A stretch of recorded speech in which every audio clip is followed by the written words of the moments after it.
Okay, in this video we're going to talk about how to use segments and lines that intersect in and around circles to solve for missing segment lengths and angle measures. Let's start off with a definition of a secant line. So a secant is a line that intersects a circle at 2 points. So in this diagram we've got line AB, which is an example of a secant line. We can also have a secant ray, so ray AB would be a secant ray, and we can also have a secant segment, so segment AB is a secant segment. Now notice that they call that a secant segment and not a chord.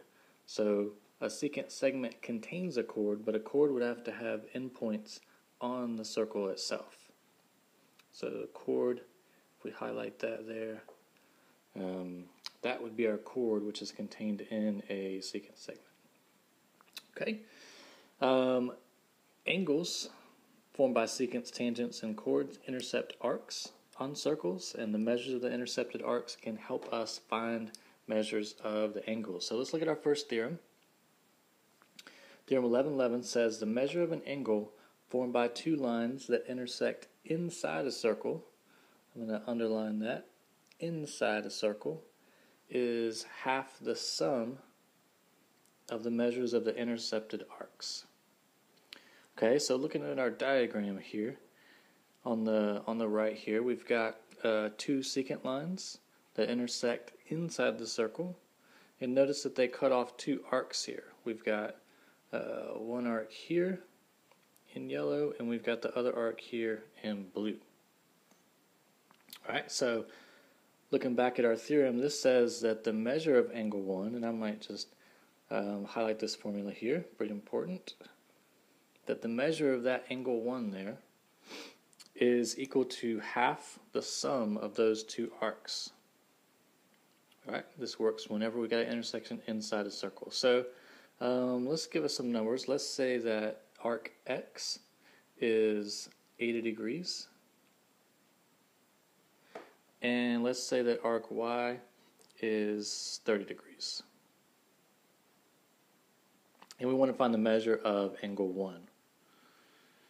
Okay, so using our formula, we've got the measure of angle 1 is 1/2 the sum of these two. Since we intersect inside the circle, we're going to take the sum. So 80 plus 30. 80 plus 30 is 110. So we want half of 110. Half of 110 is 55. So the measure of angle 1 is 55, and that's in degrees. Okay, so that's our measure of angle 1 right here. And then notice since we've got two lines that intersect, we've got a pair of vertical angles. So that second angle in orange there would also be 55 degrees. Okay, what if the intersection is outside the circle? Okay, so part 2 of that theorem says the measure of an angle formed by two lines that intersect outside a circle. Okay, so I'm going to underline outside a circle is half the difference, underline difference, of the measures of the intercepted arcs. Okay, so these two formulas are a lot alike, but they've got these two differences here, so it's important to pick those out and to compare these two. So if our intersection is outside the circle, we're going to take the difference of the measures of the arcs and cut that in half. So let's look at three different situations, three different possibilities of how this might happen. Okay, this first circle here. We've got two secant lines, or secant rays, that intersect outside of our circle. Okay, notice the intersection point out here. So instead of adding the two arcs and dividing by 2, we're going to subtract the smaller from the larger and divide by 2. Okay, so let's give it some angle measurements. What if we give it the same ones we just had? What if this is an 80-degree arc? And what if Y was a 30-degree arc? Okay, so we want to find the measure of angle 1. So let's say, come over here, the measure of angle 1 Since the intersection is outside, I want to do the difference of the two. Make sure you do the bigger arc minus the smaller arc. Alright, so 80 minus 30 is 50, and half of 50 is 25. So the measure of angle 1 is 25 degrees. Alright, let's look at another example. Situation of how two lines can intersect outside a circle. So in this case, we've got a secant ray, and then we've got a tangent ray. So notice the one on top touches the circle in exactly that one point there, but the secant ray touches in these 2 points. Okay, so we want to do the same thing. This time we've just got an arc formed over here, and then we've got our smaller, our minor arc here. Okay, but we've set it up, same formula, 1/2 the difference of the arcs. And our third scenario is when we have 2 tangent rays or lines or segments. And so we've got our angle 1 here, and we want to find the measure of that angle. To do so, we can find the measure of this arc. So remember, we've got a tangent point here and a point of tangency here. So we take the larger arc, which is this large X here,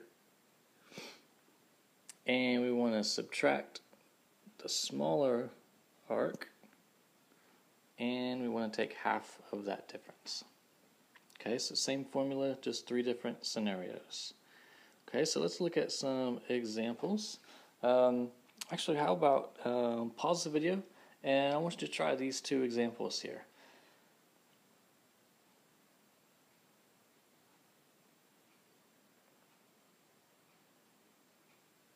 Alright, so let's look at these 2.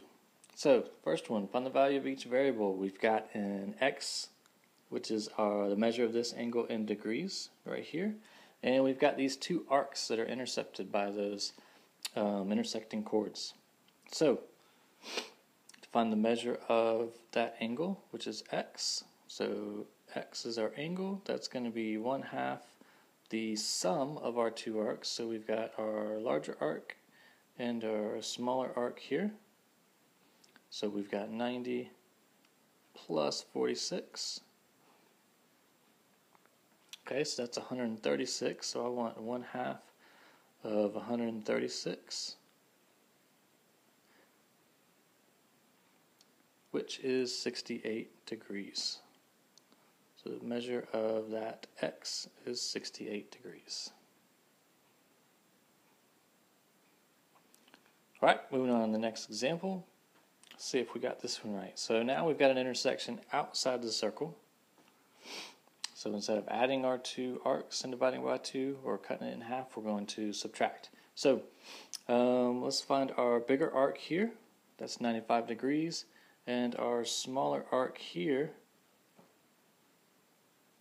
is x. So we don't know what that arc is. This one's going to be a little different. We're going to set up our equation the same way, but we're going to be solving for a different variable.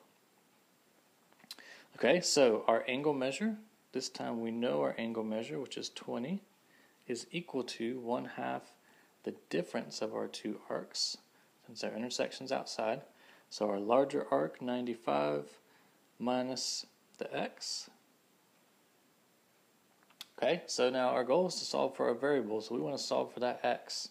So the first thing that I want to do is I want to get rid of that 1/2 in front of my binomial there. So I'm going to multiply both sides by 2.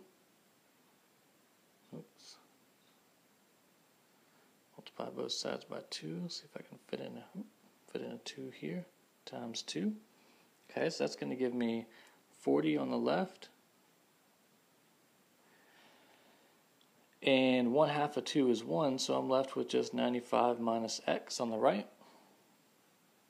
Subtracting 95 from both sides, I get negative 55 is negative x. But I don't want negative x, I want positive x. So multiplying both sides by negative 1, x equals a positive 55 degrees. Alright, so this is the measure of that arc there in blue.